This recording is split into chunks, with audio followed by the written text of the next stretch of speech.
Bill Maher opens with a reminder that the OscarsSoWhite controversy is now a decade old. Back in 2016, Hollywood faced intense criticism for lack of representation in its awards.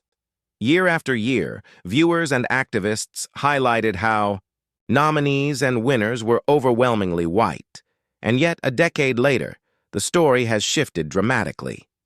The Oscars, once criticized for exclusion, are now showcasing a much broader range of talent, stories, and performances from across the globe. Years, Best Picture winners have clearly reflected this shift.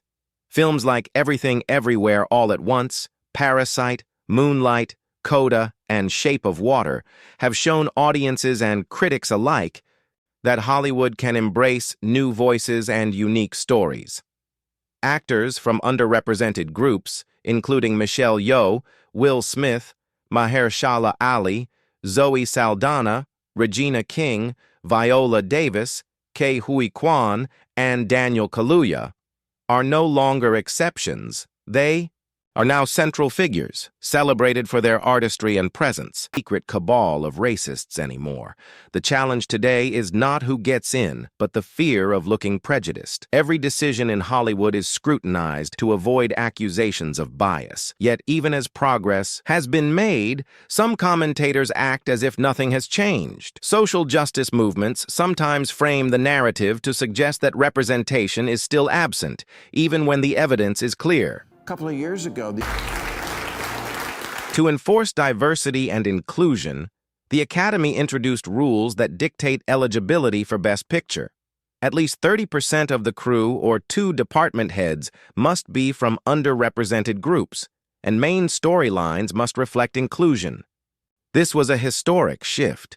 Under these rules, films like Titanic or Braveheart, which were largely white-centered stories, would no longer qualify.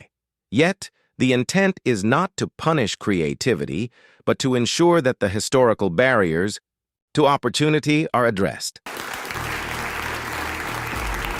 Maher also highlights a historical irony. Many classic masterpieces never won Best Picture.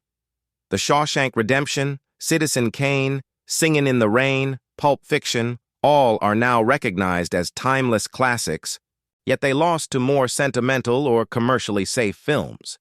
The Oscars, at times, reward immediate emotional resonance or cultural relevance rather than long-term artistic merit. This pattern continues even in the present day. Are also complex.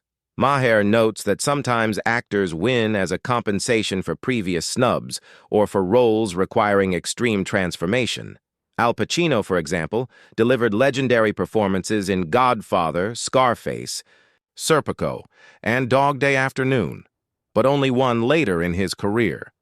Often, the Academy rewards actors who portray extreme physical, emotional, or health-related challenges rather than acknowledging consistently outstanding work.